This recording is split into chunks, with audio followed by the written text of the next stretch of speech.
Cheng Xiaose dan Lu Guang bekerja di tempat bernama Time Photo Studio. Bos mereka, Xiao Ling, datang membawa misi baru untuk mereka. Seorang klien meminta mereka mencari data finansial perusahaan Vicky Game karena dicurigai ada korupsi di sana. Masalahnya, data itu dijaga ketat CEO mereka, Su. Hanya asisten Su, Emma, yang punya kesempatan untuk melihat datanya. Xiao Ling memperlihatkan foto terakhir yang diambil Emma kemarin lusa. Lu Guang memakai kekuatannya yang bisa melihat semua kejadian melalui foto. Dia pun menemukan satu kesempatan untuk melihat data itu. Lu Guang dan Cheng Xiaose pun bersiap dive alias masuk ke foto. Sebelum itu, ada 3 peraturan penting. Pertama, Cheng Xiaose hanya punya waktu 12 jam setelah dive. Kedua, patuhi instruksi Lu Guang agar tidak merubah masa lalu. Ketiga, biarkan masa lalu dan masa depan apa adanya. Cheng Xiaose pun tos dengan Lu Guang dan masuk ke dalam foto yang diambil Emma. Dia sekarang berada dalam tubuh Emma dan menjalankan aktivitasnya dengan instruksi Lu Guang. Ternyata, Su suka melakukan pelecehan terhadap Emma. Untungnya Cheng Xiaose masih selamat dari bibir mautnya karena ibunya nelpon. Sepulang kerja, Cheng Xiaose mimpi sebagai Emma yang makan bareng kedua orang tuanya. Ternyata ketika Cheng Xiaose masuk ke tubuh seseorang, dia juga bisa merasakan perasaan orang itu. Cheng Xiaose ngecek HP Emma dan ngeliat WA dari ibunya yang membuatnya nangis karena ngerasain rasa kangen Emma ke orang tuanya. Tanpa sepengetahuan Lu Guang, Cheng Xiaose ngebales WA itu. Besoknya pas meeting, Lu Guang nyuruh Cheng Xiaose numpahin teh ke Su. Saat dia pura-pura bersihin celananya, istri Su datang. Dia nuduh Emma pelakor lalu menamparnya. Cheng Xiaose tentu gak terima, tapi Lu Guang melarangnya untuk ngelawan karena bakal merubah masa lalu. Cheng Xiaose pun pasrah dan sekali lagi ditampar. Saat itulah laptop Su jatuh dan Cheng Xiaose ngeliat data finansial perusahaan. Misi pun sukses, dan di masa sekarang Su ditangkap. Walaupun emang gak terlibat, tapi sebagai asisten Su, nama baiknya ikut tercoret. Lelah dengan kehidupannya, dia pun menangis. Pas ngeliat WA, dia baru sadar kalau dia ngechat kangen ke ibunya, yang ternyata WA itu Cheng Xiaose yang ngirim. Emma langsung lari ke stasiun ngajak orang tuanya ketemuan. Di perjalanan, dia bertemu seseorang yang nawarin tumpangan ke stasiun. Sementara itu Cheng Xiaose penasaran apa perbuatannya merubah masa depan Emma. Tiba-tiba, Lu Guang ngeliat berita sesosok mayat cewek ditemukan, yang ternyata itu Emma. Beberapa hari kemudian, Xiao Ling ngasih beberapa foto dari klien baru mereka, Yuxia. Misi kali ini adalah nyari tahu resep rahasia bakmi Jawa. Yuxia dan Lin Zhen dulunya punya warung bakmi bersama. Yuxia ngurusin administrasi sementara Lin Zhen bagian masaknya. Walaupun partneran sampai 10 tahun, tapi cuma Lin Zhen yang tahu resep spesial bakminya. Sekarang, Yuxia merasa dihianati karena Lin Zhen memutuskan keluar dan buka usahanya sendiri. Cheng Xiaose pun dive ke salah satu foto jadi Yuxia. Sehabis bekerja seharian, Lin Zhen buatin bakmi Jawa spesialnya untuk Yuxia. Cheng Xiaose manfaatin kesempatan ini buat nyari resep rahasianya. Sayangnya ada paket datang, dan Cheng Xiaose harus bukain pintunya supaya nggak ngubah masa lalu. Setelah banyak percobaan, Cheng Xiaose tetap gagal nyari resepnya. Sampai dia enek makan mie. Sekarang tinggal tersisa satu foto, dan di foto ini Cheng Xiaose dapat fakta kalau pisahnya kedua sahabat ini karena perbedaan ideologi. Yuxia ingin memperluas bisnisnya, sementara Lin Zhen hanya ingin menikmati pekerjaannya membuat bakmi. Di malam perpisahan mereka, Cheng Xiaose nemuin resep rahasianya, yang ternyata sebuah bunga yang berasal dari kampung halamannya Yuxia di Gunung Kidul. Misi pun sukses. Saat Xiao Lin ngasih tahu Yuxia, Yuxia menyadari sesuatu dan menangis. Sementara itu, Cheng Xiaose dan Lu Guang nemuin satu foto yang ketinggalan. Cheng Xiaose penasaran dan masuk ke foto itu. Itu adalah foto zaman kuliah Yuxia dan Lin Zhen. Jadi waktu mereka satu kos, Yuxia lah yang ngasih tahu Lin Zhen tentang bunga yang jadi resep rahasia bakminya. Yuxia juga menangis karena mengenang hal ini. Dia langsung memutuskan menemui Lin Zhen yang ternyata buka warung kecil di Gunung Kidul. Mereka pun bertemu kembali sebagai sahabat. Di suatu pagi, Xiao Ling lagi jogging sambil dengerin berita tentang pembunuhan berantai yang terjadi belakangan ini.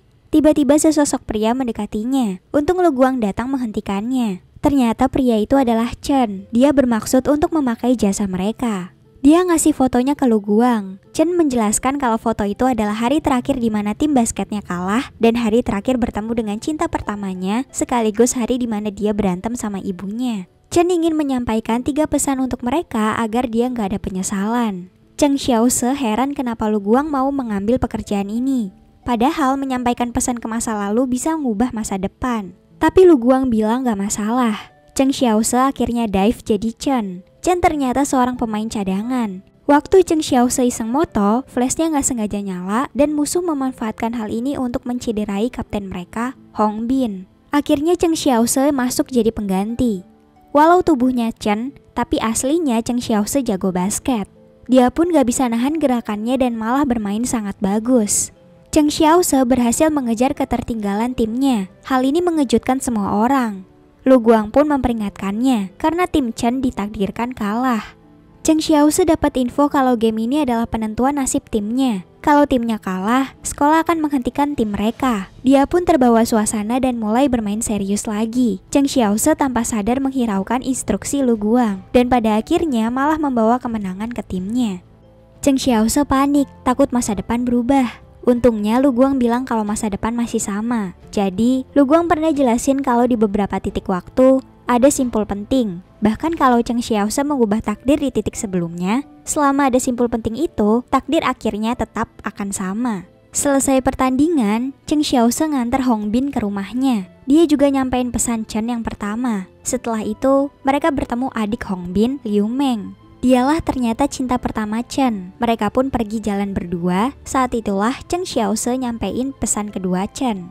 Malamnya di rumah, ibu Chen marah-marah karena dia nggak setuju anaknya mentingin basket. Ibunya juga nggak suka Chen ngikutin jejak ayahnya yang nggak pernah pulang karena merantau ke kota. Setelah menyelesaikan masalahnya, Cheng Xiaose menyampaikan pesan ketiganya. Misi pun sukses. Selesai makan dan ngeliat kalender, Cheng Xiaose menyadari sesuatu. Malam itu, dan lokasi desa ini adalah tempat di mana akan terjadi gempa hebat yang menewaskan seluruh warga desa. Lu Guang nyuruh Cheng Xiaose keluar dari foto sebelum dia terbawa emosional. Cheng Xiaose pun sadar kenapa Lu Guang menerima misi ini tanpa takut berubah masa depan. Karena pada akhirnya teman-teman, cinta pertama, dan ibu Chen akan berakhir di simpul penting yang gak bisa diubah, yaitu kematian. Cheng Xiaose langsung pergi berniat untuk memperingati semuanya. Walau Lu Guang udah memperingatkannya, Cheng Xiaose tetap menemui Hong Bin dan nyuruh dia serta keluarganya mengungsi. Karena Cheng Xiaose memaksa mereka keluar desa tanpa alasan jelas, hal ini malah menimbulkan keributan.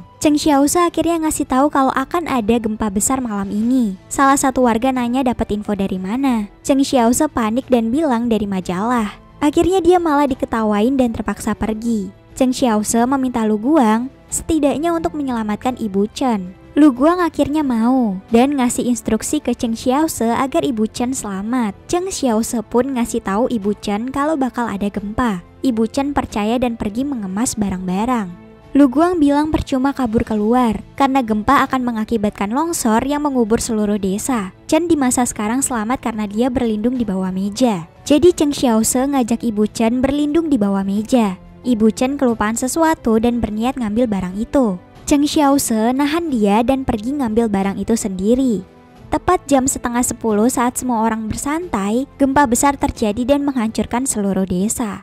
Cheng Xiaose terbangun di pelukan ibu Chen yang udah gak berdaya. Lu Guang nyuruh Cheng Xiaose keluar dari foto karena situasi ini akan berat baginya. Di tengah tangisannya, ibu Chen mencoba menenangkan anaknya itu dan bilang kalau dia merestui Chen untuk merantau ke kota. Gak lama kemudian dia meninggal. Cheng Xiaose keluar dari foto. Dia menghajar Lu Guang karena merasa dibohongi. Setelah itu menangis. Besoknya, Chen datang dan minta untuk mencetak foto dari kamera lamanya. Ternyata kamera inilah yang mau diambil ibu Chen waktu dia berlindung.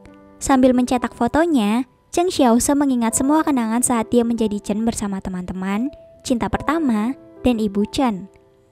Chen di masa sekarang pun mendapatkan ingatan yang sama. Walau pada akhirnya takdir semua orang yang dia kenal sama, tapi kali ini Chen gak ada penyesalan karena udah menyampaikan pesannya. Semenjak misi itu, Lu Guang dan Cheng Xiaose diem-dieman. Mereka juga bilang ke Xiaoling mau rehat sejenak. Tapi tiba-tiba, seseorang datang bertanya tentang jasa mereka. Ternyata dia Xiaoli, seorang polisi. Xiaoling menolak Xiaoli karena Cheng Xiaose dan Lu Guang lagi gak mau ambil misi. Tapi seorang bapak-bapak datang meminta Xiaoling membantunya mencari anaknya yang udah hilang 3 tahun. Bapak itu udah mencoba berbagai cara, tapi gak pernah berhasil. Jadi 3 tahun lalu, Liang dan istrinya punya anak bernama Duoduo. Mereka punya bisnis toko boba yang super laris. Karena saking larisnya, terkadang mereka nggak ada waktu ngeladenin Duoduo. Akhirnya Duoduo disuruh main HP sendiri di luar. Tanpa mereka sadari, Duoduo tiba-tiba menghilang dan gak pernah balik sampai sekarang. Setelah itu Xiaoling cerita kalau sebenarnya dia pernah ngeliat Duoduo di bawah seseorang 3 tahun lalu. Tapi dia gak sadar. Sekarang dia menyesal karena gak nyelamatin Duoduo. Mendengar hal itu, akhirnya Cheng Xiaose dan Lu Guang mau membantu mencari Duoduo. Mereka menghubungi Liang untuk meminta fotonya. Karena nggak ada foto saat kejadian, Liang meminta rekaman CCTV 3 tahun lalu ke Xiaoli. Lu Guang melihat ke dalam CCTV itu. Kelihatannya penculik Duoduo cukup berpengalaman. Dia memanfaatkan semua titik buta CCTV di kota, sehingga Lu Guang nggak bisa menemukannya. Akhirnya Cheng Xiaose pun dive ke dalam CCTV menjadi dirinya sendiri. Karena jadi dirinya sendiri, Cheng Xiaose harus hati-hati karena bisa gawat kalau dia ketemu orang yang dia kenal. Cheng Xiaose akhirnya ngawasin Duoduo sambil ngumpat, tapi karena kurang fokus, dia kecolongan. Duoduo udah dibawa pergi. Cheng Xiaose coba mengejarnya, tapi tiba-tiba dia malah nggak sengaja ketemu Xiaolin dan temannya Su Sansang.